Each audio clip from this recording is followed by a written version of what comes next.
Welcome, everyone who's on the replay. We're so excited to be here today. This is such a cool topic, and I'm so thankful we have Sydney here to chat through this with us. This is going to be really, really cool. For everyone on the replay, I'm Hannah with Trendsy. I'm going to let Sydney introduce herself when she takes over to screen share in just a minute. I see lots of friends in the waiting room coming to join us. We have quite a few pre-submitted questions on this topic. And we sent everyone who submitted your questions ahead of time. We did send them to Sydney, but we can also open up for live questions on the webinar. We're streaming into our Facebook community as well. So this is lovely. I'm so happy to have everyone here. Welcome everyone who just hopped in. If you can see my screen and hear me clearly, pretty please type in the chat. Say, we're here, or here for it, or hi, we're here. We want to make sure everything is going smoothly, and we're just going to have a great time. The summer school sessions, everyone, have been so fabulous. We're so excited. Corinne says she's here for it. Thank you to everyone who's participated so far. We've had TikTok and if you guys recognize Sydney's face, she was here a couple weeks ago with Ryan chatting about basic TikTok strategies. Our SEO session a couple weeks ago was magical. If you missed that, in the same page where you RSVP, you can watch replays. So you can go and watch the replay, just so much good stuff. Next month, we're already vamping up. Our August speakers are going to be so exciting. You're going to hear more about that soon. So thank you to everyone who's been participating. And if this has been helping your business in any way, we want to hear about it. Tell us on our socials, on Trendsy, tell us in the chat here, shoot us an email at hello@trendsy.com. We want to know if this is being a help. We're so happy to be able to kind of give back a little bit to the entrepreneurs during this time. So let's go ahead and hand this off to Sydney. Yeah, Hannah Wolf. We all love Sydney. We're so happy she's here. I'm going to go ahead and hand it off to Sydney, and she's just going to walk through some basics, but I'm going to have her introduce herself. If you have questions at any point, feel free to turn off your mic, to unmute yourself, shout your question out, or feel free to put your questions in the chat. I will also monitor questions from the social feeds as well, Sydney, and I'll just speak up if we see them coming through. Take it away. Perfect. Hi, my name is Sydney, and I do work in digital marketing. So today I can walk you guys through Facebook ads. Basically, Facebook ads is just another vessel for y'all to, really amplify your businesses and get more impressions and eventually get more sales, which is the goal, right? So yeah, Hannah would definitely love any help in getting questions in and things like that.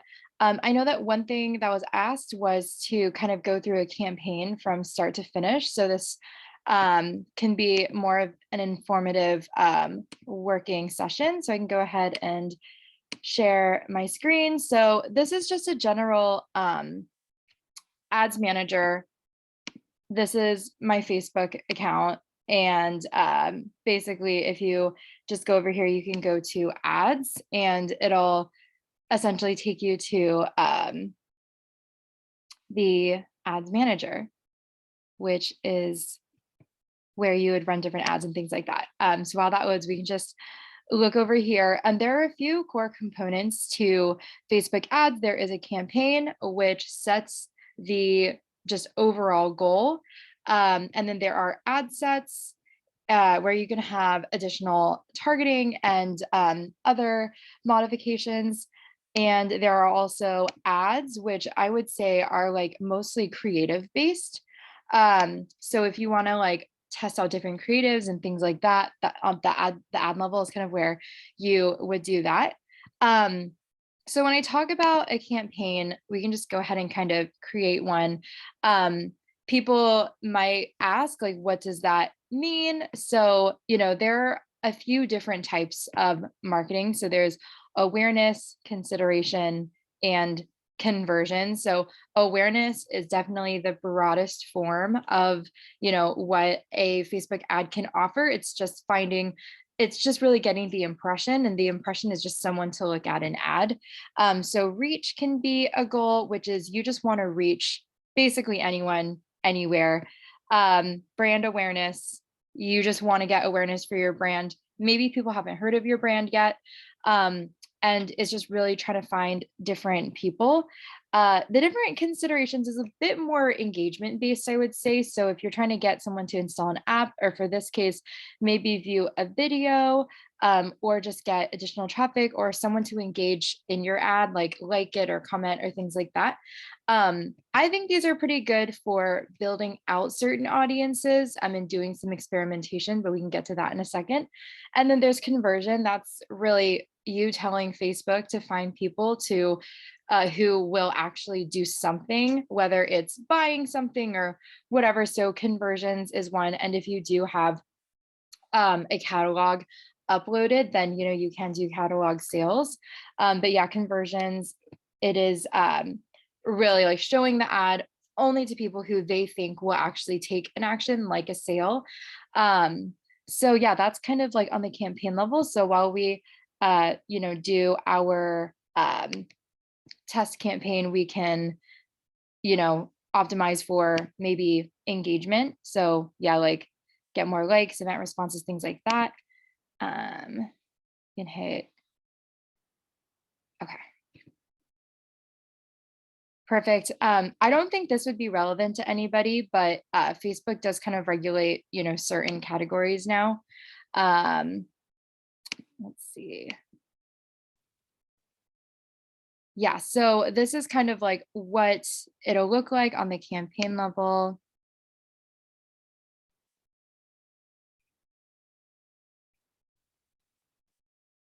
Let's see. Okay, let's let this load for a second. And so I don't know if people know this, but the way you'll get charged on Facebook is per impression. So that's why the goal you choose is actually really important. So you pay for impression. It's called CPM. It's cost per million, really 1,000. So that's kind of like that fluctuates within the auction. You can put your daily budget. And I know there were some questions on what should your budget be. And that's really up to what your goals are and what your results look like. Personally, I think budgets can really be fluid. And it's really about finding a winning ad or a winning ad set or a winning campaign. If something is doing well and you're getting great results, then I would say like, yes, bring up, your budget. And if it's not going as well, maybe shut off that campaign, and maybe like cut your budget a little bit and see if you can get those efficient results again. I'm just starting with a random number because I'm not actually going to run any ads. And the cool thing is that you can have start dates and end dates. So if you do know that you're like going on vacation and you have a sale going on or something like that, and you want to like have ads, you can make your start date at a later date. And then you can also end it if your sale is only for a set period of time. And then this next part that we're going to get to is really the audience part. So once we get to this part, Facebook will kind of like, it will just show you broad, all genders, all ages. You can definitely test that out. I personally like to go a bit more broad and then narrow it down as I test. But if you're only selling women's clothing, for example, or if you want to do a men's ad, then you can change that accordingly. So with audiences, there are some important things to test out within audiences. So you can see how big this estimated audience size is. It's massive. So if you go into, if you go into the audience section, so like where you can go from there is like, we're making this campaign, you would go to the business home, and then it would take you over here. And then you can go to audiences and it'll kind of open up a different segment of the ads manager. Yeah, while this is loading, there are a few different types of audiences. So there's custom audiences, and there's lookalike audiences, and then you can also save some audiences. So custom audiences, as you can see, they are either from like your personal customer lists, people who have visited your website or your app. So you can create a custom audience.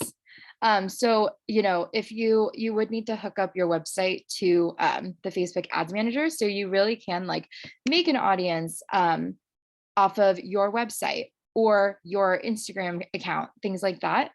And that is really important because the first step to utilizing a lookalike audience, which is this next one here, is you do need to create a custom audience first. And a lookalike audience is kind of what, the name says. It's reaching people who are similar to an audience that have engaged with or have the information for already.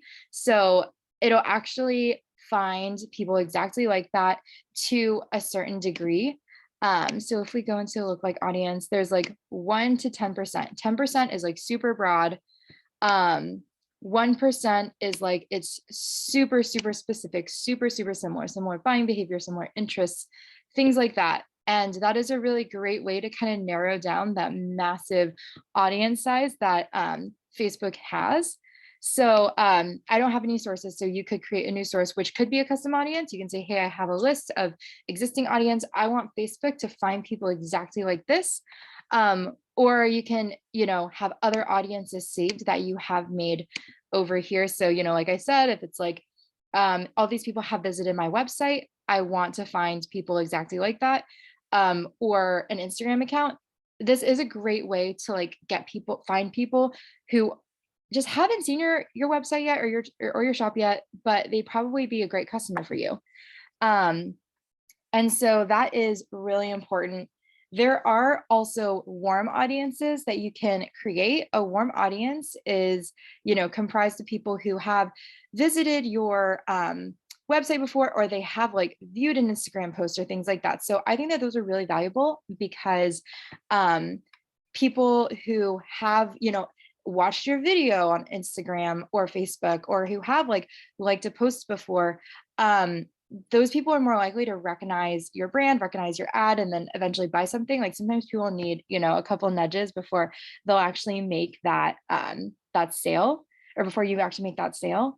But yeah, so while I'm here, I can stop. Hannah, are there any relevant questions or anything like that I can answer while I'm, in this audience Yeah. session? So one of the pre-submitted questions was when you're building your audience, like when it asks for sources for your website, are you having to install, this is through Shopify? So do you have your website through, I think this was the question she asked. Sorry. I'm pulling my list back up. I didn't expect you to ask me so soon. Oh, sorry. She asked about her Shopify site. As long as her Shopify is hooked to her Pixel, to her Facebook account manager, if she clicks website, it's actually pulling from her customers who have shopped from her before. Is that correct? Her customers or people who have visited her website and maybe they didn't necessarily purchase anything. So yeah, like if the audience source is your website, I do not have a website connected. So this is kind of what it would look like. You would just enter your website, you would make your pixel. I don't think I can actually go there, but there are different options. Like you can target people who have visited your website before, and then show them, it could be kind of the logic, like have visited the website, then show them X ad, X, Y, or Z ad. So yes, as long as your Shopify is connected to your Facebook via the Pixel, you can play with any audience type you would want. I would say test a lot of these different audiences early and often. I'm sure like when I first started with this, I was just like, oh my gosh, this is a massive audience. How do I test it out? I would just say like try lookalikes, which is again, a lookalike is an audience that Facebook finds for you that is similar to your core audience, like your customer list. Like make a list of like 500 of your most favorite customers and then send them over. It'll then match with different Facebook accounts and things like that. And then Facebook will then find similar accounts to that. I would say use a warm audience, people who have interacted with your, with your website, with your Instagram page, with your Facebook page. And with a campaign, you can also put multiple audiences. So you're not limited to just one. So you can, if you want, stack some audiences, like, okay, here are people who integrated with or interacted with my Instagram, Facebook, and these are like some of my favorite customers I want to like hit again. And then you can have another campaign where it's like, okay, this is going to be like what Facebook came up with a lookalike audience. And maybe this is what Facebook is coming up with interest targeting. That's something else I haven't covered yet, but interest targeting is like basically like they have a bunch of different, I don't know, like shopping. Let's see if that comes up. Yeah, and you can see like how big this interest is. Let's just say like your shop is like vintage inspired. Okay, so yeah, this is still a pretty massive list.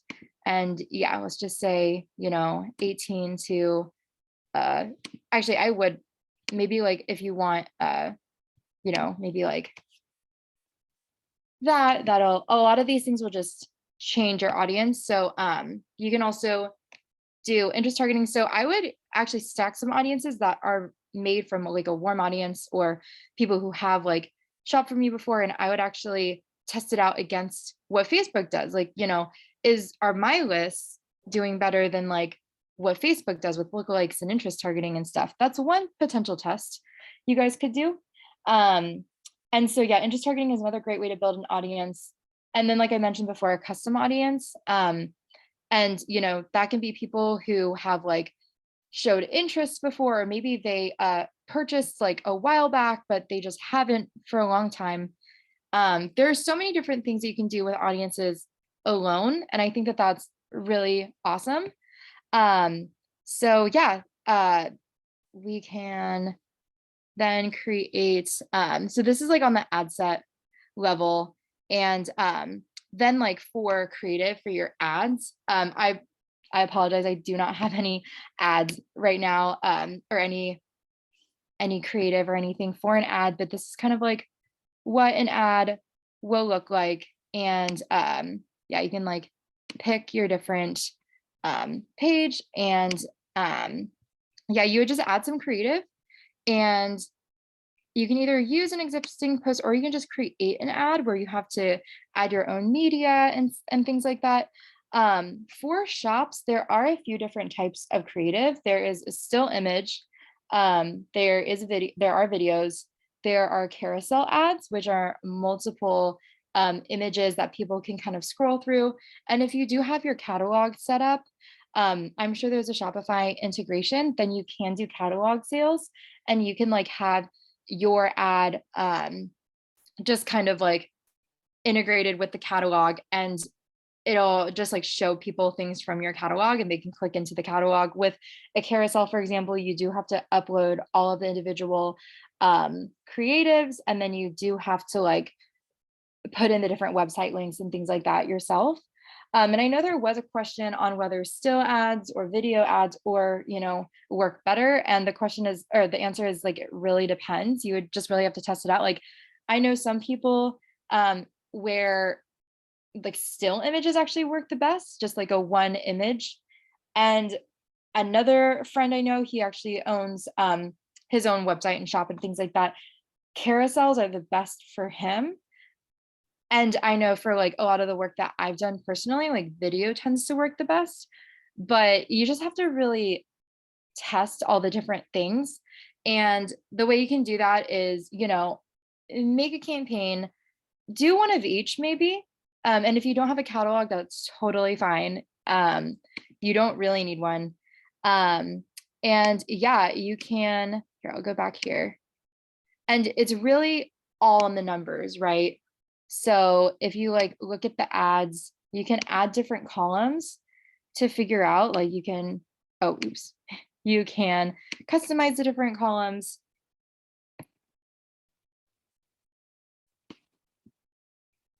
These are all the columns that are there. And like some important things would be maybe like how many clicks, cost per click, CTR. This one's really important. It's the click-through rate. So it's like, are people clicking on your ad? Is it engaging to people? That is just a really great first look at how your ad is doing. And then, yeah, you can really look at the cost per result, how many sales are coming in. And it'll kind of be easy at that point to figure out like what works for you. So if you keep testing, and and like these things are very fluid, like just because one week still images work the best, it could change. So you constantly have to, or not constantly, but you really should be monitoring your results and optimizing accordingly. So, as if an ad stops performing, that's okay. Don't take it personally. Just shut it off and like retry something else. Um, and yeah, so like you can definitely look at any different if you're doing videos, you can like this is a pretty good indicator of like, okay, are my videos doing well? Are they not? And yeah, so it's really going to be all in the data, like all in the numbers. And testing is going to be like the most important thing in this endeavor. So this is a great spot for kind of a two-part question. One of the questions asked was, can you give some insight on what the benefit would be? Sometimes because most everyone who's watching this is selling something, right? So your instinct is to jump straight to like trying to get someone to purchase like that type of an ad, like a conversion. What would the benefits be or the thought process be behind a shop that's trying to increase their sales using other types of ads, like for brand recognition? Or do you have any thoughts on that? Yeah, definitely. I think if I were starting a shop from scratch, like when I first or like, if I feel like my core clients aren't buying enough, my goal is to find people who, could like um my clothing as well. So I think, the different engagement and reach and frequency ads are important as well. And then that's where you can really test out interest targeting and things like that, because there are so many people on Facebook and Instagram. And, it's just really hard to get like people to like find, your website sometimes, right? Because there are so many shops and things like that. So just really getting in front of people, but not stopping there. Then those campaigns can feed into your real conversion campaigns. So you can think about it like a funnel almost. So, like there's there's like, like how many millions of people in the United States, and like let's say it's a women's campaign. So you're gonna be targeting, half the population basically.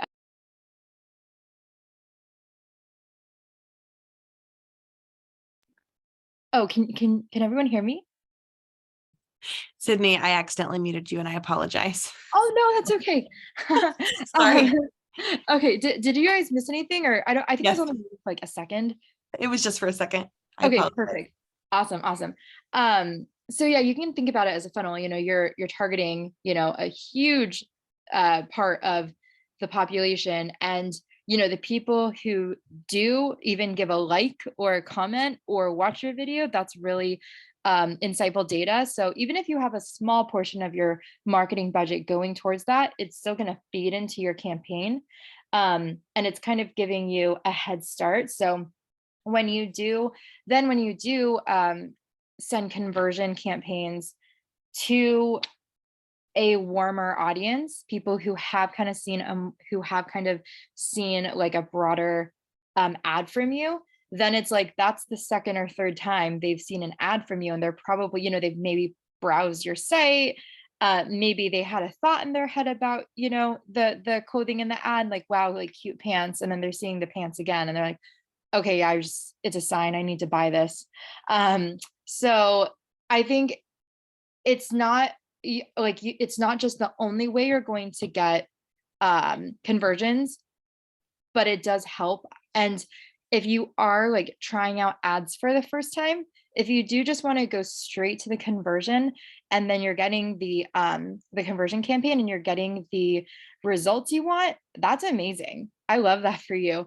But if you want to see like, okay, can I spend a little bit more money, get people warmed up, and then like get more sales, or like use my own audience list and get a lookalike started, I think that's worth testing. And that's really what getting Facebook to work is all about. It's going to be testing.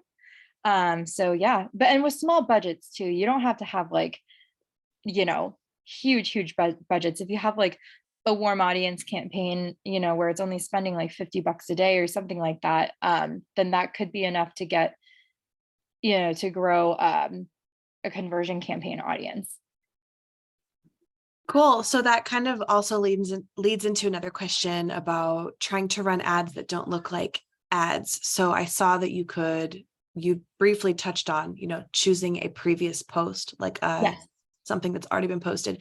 If someone has a live video or a sale or something that already had some engagement, if they boost it or if they run it as an ad, will it keep all of the comments and the engagements that were already on there so that once it starts running, it looks like it's already an already engaged ad?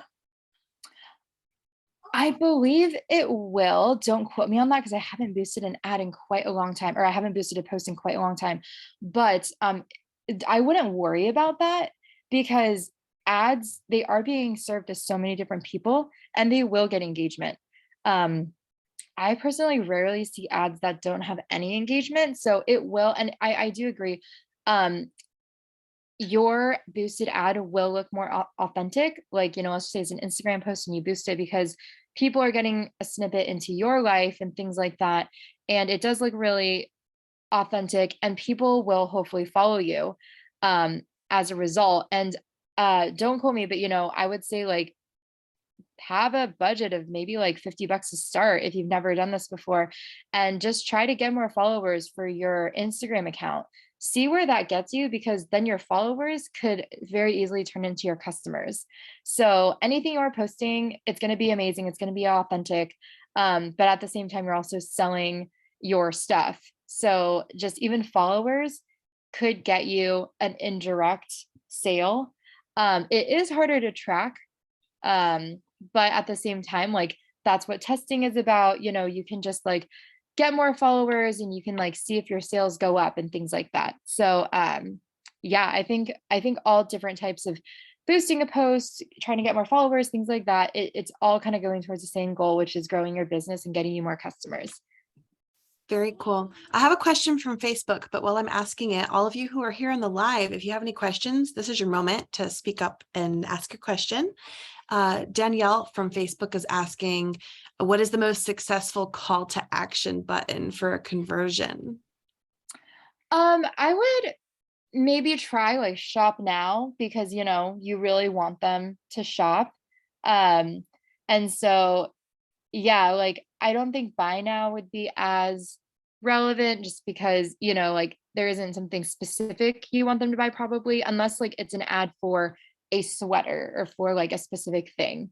So I think shop now because everyone loves shopping. Like whenever I see that, shopping's a happy word for me. So but then again, like I wouldn't take anything, I would take everything I say with a grain of salt. You should test it because if buy now actually works better for you, then that is great. It's going to be different for everyone. Very cool. Are there any questions from anyone who's on the Zoom here with us? I don't want to skip over you if you have questions.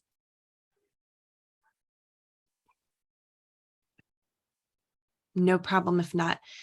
We had quite a few questions about Pixel, Sydney. So if you could give kind of a brief explanation, like Pixel for Dummies, basically, like what is it? How does it work? Why would some accounts have more than one pixel? And if you do, what do you do to fix it, or which one do you use? Do you have any topics you'd like to cover on that?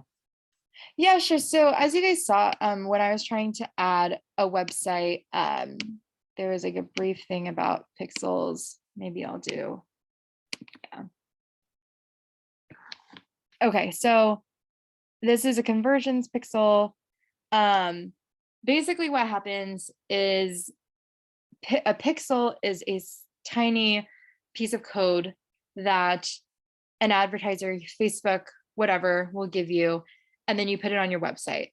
And essentially, what that does is it allows like there to be communication, essentially between this website and your website and this advertising partner. So we can go a little bit about this. Okay. Okay, wish there was like more. Okay, create and install a pixel. So it seems daunting, but people do this every day. So yes, you would connect the data source. And so kind of what I just showed you. And you can manually add the pixel code to your website, to your Shopify, whatever, or a partner integration, although that would be for like a bigger seller. So then you would manually add it. It's pretty basically here. Yeah, here is like a standard pixel, and it's literally like you're just gonna look into the code and you're gonna be like, okay, where do I put it? Where do I put it? And yeah, you literally just copy and paste it. And yeah, so just this is gonna be your best friend, and it'll be very easy to set up. So like one way a pixel would be useful is like, if you're making a campaign and you're saying, I want this ad to be shown to anybody who viewed this page. Maybe it's the checkout page. So maybe what you're trying to do is you're trying to send an ad to people who have already purchased on your website. So if you put the pixel on the checkout page, that indicates that somebody has made a purchase on your website. And so let's just say you want to have like a welcome back coupon sent to people who have purchased before. Facebook already has that information because of this pixel. And so they will then, instead of you uploading a list of all the people who have purchased something, Facebook will then be able to just show ads to the right people. So that's why a pixel is important. And you can have multiple pixels on multiple pages. Like, if you just want to show an ad to people who have just viewed a page before, it could be a page, any page, like, they viewed a product, send them this ad to get them back into the buying flow. Or like a different pixel is like, okay, on the checkout page, all right, you want, to send an ad to prior customers. Does that kind of make sense? So on her same question, she said that she looked in her Facebook business manager and it looks like she has multiple pixels. How would that happen? Just because like if you put a pixel on like you want multiple pixels, because then it's like you'll because you probably have multiple pages on your site. So yeah. Okay, so they're all tracking in the background. Yeah, and then so it's up to you if you want to use that for your ads or whatever. But yeah. Okay. And then the next question is about the length of time. So do you feel like it's more efficient to continue putting money into an ad if it's doing well? Is the pixel helping collect information in the background the longer it runs? So what makes an ad successful or not really is whether or not people are clicking on it. And basically, and then like the algorithm is constantly showing the ad to new people. So if people just aren't clicking on the ad and it's not doing very well, or maybe it did really well initially and then the creative decayed, which means it kind of fatigued, people have seen it a good amount of times and they're just not reacting to it anymore, I think that would be a time to really like shut it off and then try in something new. And really like finding winners is what it's all about. So not every ad is going to be a winner. There are going to be some that you're going to upload and it's just not going to do very well. The CTR is going to be low. It's not going to do well at all. And then that's when you would kind of like shut it off. But yeah, the pixel is constantly, getting data whenever people like view your site and things like that. So that is really good. So a really high click ad will garner you, great audiences in the future to use. And yeah, as far as like the time, that really depends. If an ad starts to, not perform anymore, it's really your option whether you want to like give it more time, or if like the performance is still acceptable to you, or if you want to shut it off and try a new one. I personally like to have multiple ads, like maybe like at least 4 to 5 ads at one time. So I have different things to choose from when I do shut off an ad. But yeah. Awesome. Do you mind talking a little bit about retargeting ads and what that is and how that could work for a shop owner? Yeah, absolutely. So retargeting is really just targeting the same person again. And so kind of the idea, and which is why a pixel is important. So kind of the idea that we kind of went over a second ago, like someone viewed a page on your website, maybe they got distracted, or maybe they just weren't ready to purchase yet and they bounced. Um, a retargeting ad is Facebook showing the ad to that same person who just viewed it on your website. So it's almost like you're recovering that sale because they abandoned it for some reason and you're trying to target them again. So like retargeting.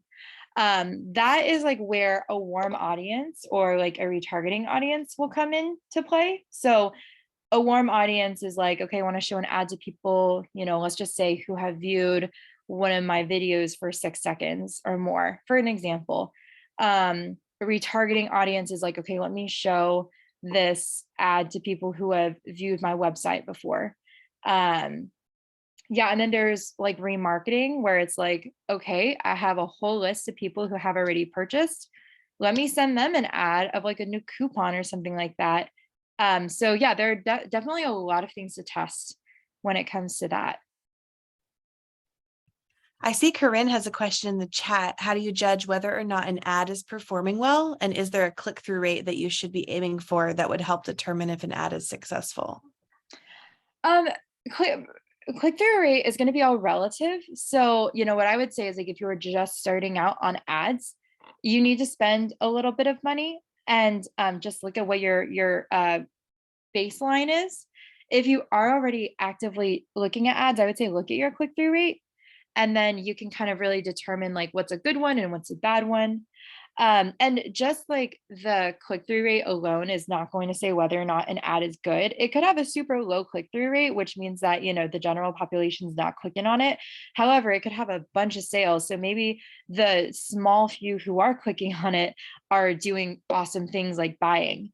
So it's just an indicator. I wouldn't say it's like, the end all be all of metrics to look at.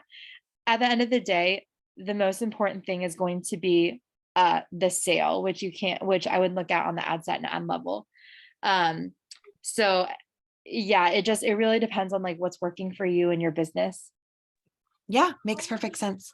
I see Chantel's question. How long should your ad copy be? And do you have any tips on what type of copy to use?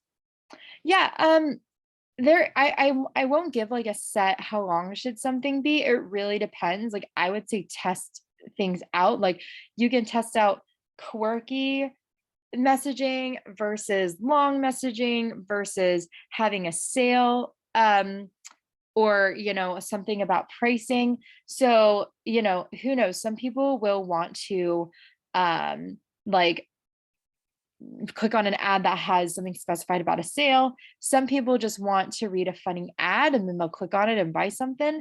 It's really, really up to you. I would say test, test, test. So, if you do find a winning creative, the next thing you can, like a winning video or a winning image or something like that, then the next thing you can test is like, okay, like what, keep all the images the same, but have like different ad copies and figure out which one's doing the best for you. So I would just say like test one thing at a time. Like if you're looking for what video is working the best, keep everything else the same. Again, if you want to have a different approach, like I would say everyone is different. But yeah, and then with the different copies, like I think that's a great thing to test as well. Danielle is asking if she runs an ad on Facebook, will it automatically run on her business Instagram? So you can specify the placements on the ad level. So you can say like, I only want this on Facebook. I do not want this on Instagram, or I only want this on Instagram, but I don't want this on Facebook. Or you can just target both at the same time. So that's something you can have control over. How about when is it time to pay someone to do your Facebook ads for you? That is a good question. I have a friend who has a very, very successful shop, and to this day, he still does all of his own Facebook ads. Um, and like maybe some people, they want more time, back, and they want to hand that off to someone else. I would say get a baseline for what results you can bring in. And if the person that you're hiring can't grow your results or at least replicate them, and then it's like, you really have to find the right type of person who will run them for you, because then you will be paying this person. So it's really up to you, and like what your personal goals are. Sure. Yeah, that makes perfect sense. All right. This is so great. Does anyone who's on the live or on the Facebook stream have any more questions before we wrap it up? I want to make sure we don't miss anyone. Thank you so much, Sydney, for your time today. This is so helpful. I really, really appreciate you taking the time out of your Friday to come and, chat with us and just screen sharing like that. Super helpful. Thank you everyone who watched in the live and the replay. Our landing page for Trinity Summer School will have replays of all the sessions, of most of the sessions. And you can also RSVP for future sessions there. I think that we are all set to go. Everyone have a great Friday and a good weekend, and we'll see you next time. Bye.